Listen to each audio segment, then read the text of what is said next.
You know that feeling, that quiet, heavy sigh you let out right before you pick up the phone because you just know someone needs something. You're the one everyone turns to, the person who holds it all together. And people call you selfless, right? But on the inside, there's this bone deep tiredness that no amount of sleep can fix. You see, this pattern of always being needed, it can become a way of surviving. So today, let's get into how it starts and maybe more importantly, how you can start to find your way back to yourself. And this, right here, this gets to the very heart of it. There's this huge gap, isn't there? A gap between how people see you as totally indispensable and connected, and the reality, which so often feels incredibly lonely and unseen. I mean, you're always there for everyone else, but who's really there for you? So this pattern isn't just about being a kind person. Nope, it runs way, way deeper. For so many people, being the chronic helper isn't really a choice. It's a role, a performance that you learned for your own survival, and now you just can't seem to find the exit. Okay, let's break this down because it's so important. On the outside, people label it generosity. They see this gift you give so freely. But the reality, it feels like a performance you literally can't stop. It's not a choice coming from a place of abundance. It's a strategy that was born from a scarcity of safety or love or validation. It keeps you looking polished and put together, but it stops you from ever being truly messily human. So where in the world does this all come from? I mean, you weren't born this way. This was something that was learned. It was taught, usually without any words, through this kind of invisible curriculum, in environments that just felt chaotic or, well, unpredictable. And here is that core idea, the invisible curriculum. Yeah, you won't find this in any school textbook. It's that unspoken lesson, the one you learned between the lines, that teaches you that your value, your very right to take up space, is 100% tied to how useful you are to other people. And the way you learn this usually follows a few steps. It starts in a world that feels unpredictable. So you learn to manage everyone else's emotions because, well, nobody was managing yours. And then, step 2, you have this light bulb moment. Being helpful makes things feel stable. When you stay small and useful, the chaos dies down. And then, of course, comes the praise. You get told you're so low maintenance, so easy. And finally, that lesson gets drilled in so deep that you stop even asking yourself, what do I want? That question just disappears, and it's replaced by this constant hum in the back of your mind. What do they need from me? And this is where it all leads to something really tragic. We're talking about the painful paradox of being the helper. The very strategy you created to guarantee that you'd be safe and connected is the exact thing that ends up making you feel profoundly alone. Just let that one sink in for a minute.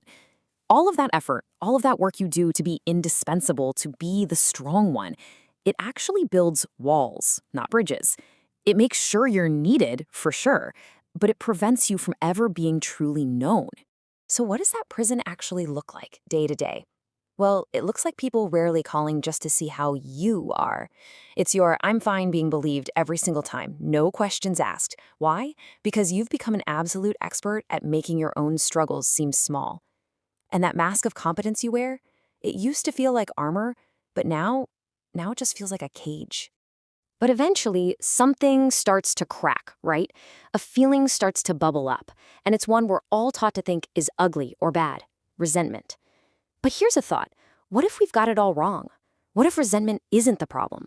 What if it's actually a guide trying to show you the way out? And listen, this usually isn't some loud, explosive anger. It's a quiet, simmering resentment. It's that hollow feeling you get right after you solved yet another person's crisis. That is not a flaw in your character. That is a signal. It's a message from the part of yourself you've been silencing for years, and it is begging for your attention. I want you to really remember this. Resentment is not a flaw. It is a boundary trying to form. It's your own soul rising up and revolting against this exhausting story that says you have to constantly earn your right to even exist. Honestly, it's one of the healthiest signals you could possibly get. Okay, so if resentment is the guide, where is it leading us? It's leading us down the path to repair. Now, this isn't about some quick fix. It's a gentle, compassionate way of thinking about how to heal and how to start untraining all of those old automatic patterns. And this work of untraining, it's messy, but it's so necessary. It starts with what the source material calls sacred grief, just letting yourself mourn all those years you spent performing. It's about learning to rest without feeling like you need to ask permission or justify it. It's about making something just for you, not for the applause. And maybe the hardest one of all, it's finding the courage to just be ordinary, and then seeing who sticks around when you're no longer so convenient for them. This slide just boils it all down so perfectly, doesn't it?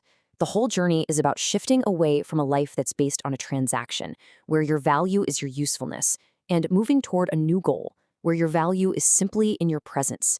Just you, being here. That's enough. I mean, that's a pretty radical thought. It challenges the entire foundation of the helper's operating system. What if love, real love, was never something you had to earn through your performance? What if it was always supposed to find you, just as you are? And that's really what repair looks like in the end. It starts the moment you stop trying to fix everyone and everything else around you, and you finally turn that care back towards yourself.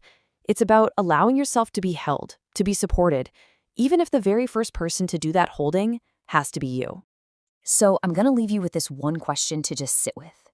If you take away all the roles, all the expectations, all the needs of other people, if nobody needed you for anything at all, who would you finally truly allow yourself to become?